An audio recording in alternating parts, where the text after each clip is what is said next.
국민의힘 대통령 선거 후보 윤석열 후보께서 오셨습니다. 뜨거운 박수 부탁드리겠습니다.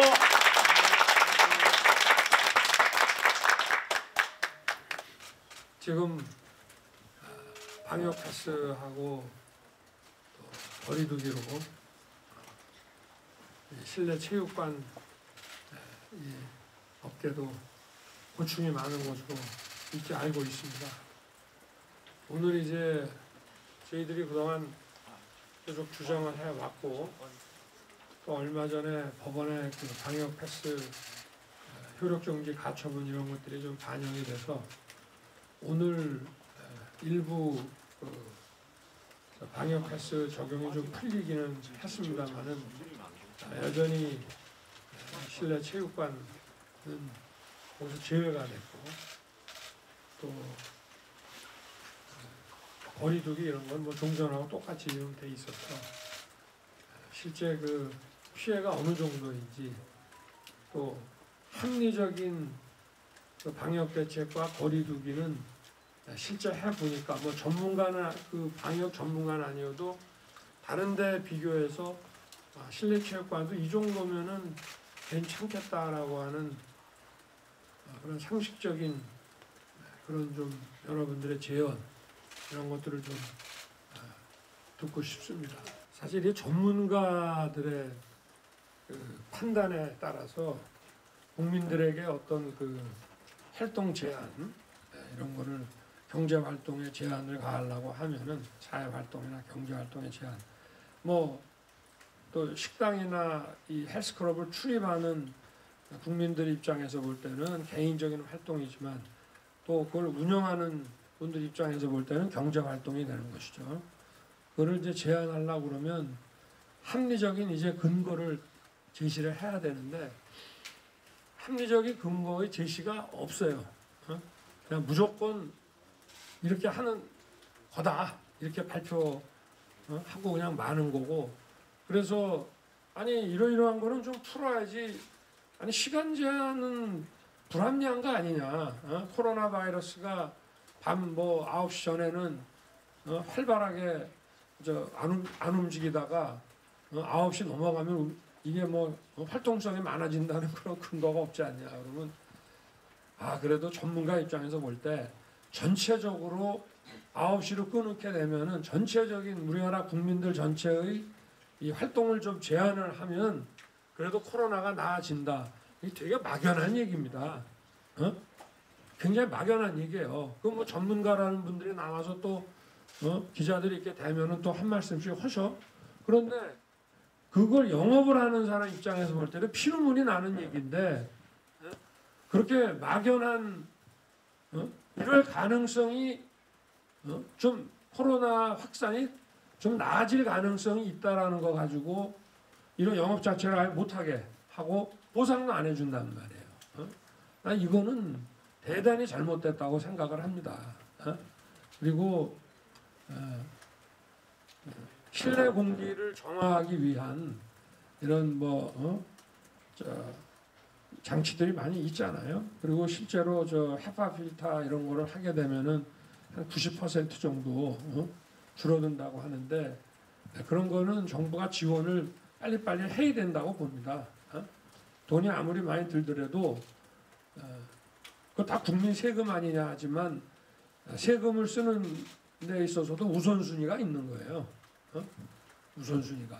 방역을 하기 위해서 경제활동을 제한을 하면 그 제한에 따르는 보상을 해줘야 되고 또 이거를 하면은 제한을 우리가 안 걸겠다 그러면 그걸 할 수 있는 지원을 정부가 해야 되고 가장 우선적인 예산 집행 우선순위입니다. 이게 지금 뭐 다른 데 돈을 막 쓰고 있는 게 있으면 과감하게 줄여야 돼요. 줄여서 자기 영업활동을 거의 막 70% 80%씩 제한당하는 그런 사람들한테 우선적으로 죽지 않게 해줘야 되는 게 최우선이지. 지금 이 정부가 출범한 이후에 그 연간 예산이 이제 400조, 375조 정도에서 내년 예산이 이제 600조가 넘어갑니다. 그러면 200조가 넘어갔고 매년 50조씩 그 돈 쓰는 데가 늘었습니다. 그러니까 이 정부 이전으로 가려면 만약 간다 그러면 200조의 예산이 지금 이제 있는 건데 물론 거기서도 불가피하게 써야 되는 데가 있겠습니다만은 이 재정 지출 전반을 살펴가지고 불효불급하지 않은 것을 과감하게 줄이고 여러분들 입장에서 볼 때 이게 비상사태 아닙니까? 맞습니다. 그죠?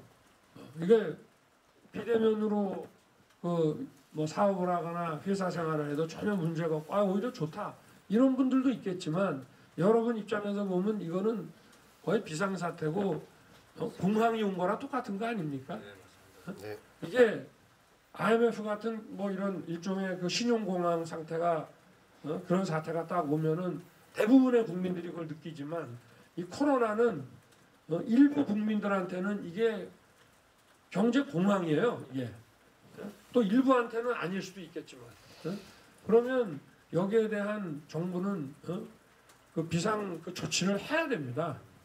재정적인 비상 조치를 해야 되고 그리고 막연한 논거를 가지고 일률적으로 이렇게 제안하는 것은 저는 맞지 않다고 봅니다.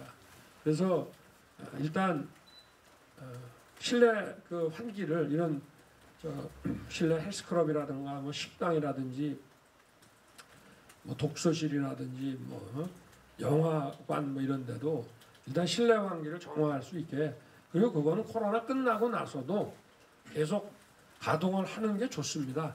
또 앞으로 어떠한 감염병이 올지 모르기 때문에 그거를 좀 정부가 지원해서 그런 시설들을 우리가 하나 인프라로 다 갖춘다고 한다면은 그건 뭐 저거랑 비슷한 거 아니겠어요? 도로를 까는 거나 똑같은 거 아니겠습니까?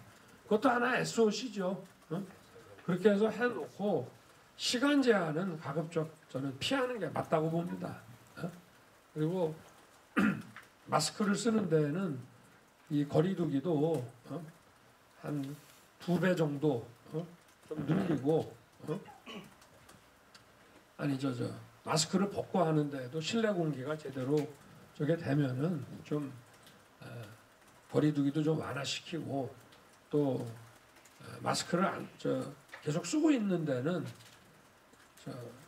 대화가 필요 없는 그런 거는 그냥 종전같이 놔두고 그리고 얘기를 많이 해야 된다든지 뭐 이런 데는 좀 뭐 한 70% 정도 기존에 그런 정도로 해서 고밀집만 되지 않게끔 유지를 좀 하고 그리고 무엇보다 시간 제한은 실내 공기를 정화하는 시설을 국가의 어떤 하나의 SOC 인프라처럼 생각을 해서 거기에 최우선을 좀 두고 그리고 시간 제한만이라도 먼저 과감하게 제한을 풀어나가고 하는 그런 방식으로 가야 된다고 저는 생각합니다. 여기에 대해서 우리나라 과학자나 감염병 전문가 중에서 구체적인 반박 논거를 명확하게 대실 분이 있으면은 대주시기 바랍니다. 그래서 전문가들 사이에서도 국민들 보는 앞에서 아주 과학적인 논쟁을 좀 벌이는 걸 우리가 보고 싶습니다. 네, 이상입니다. 네.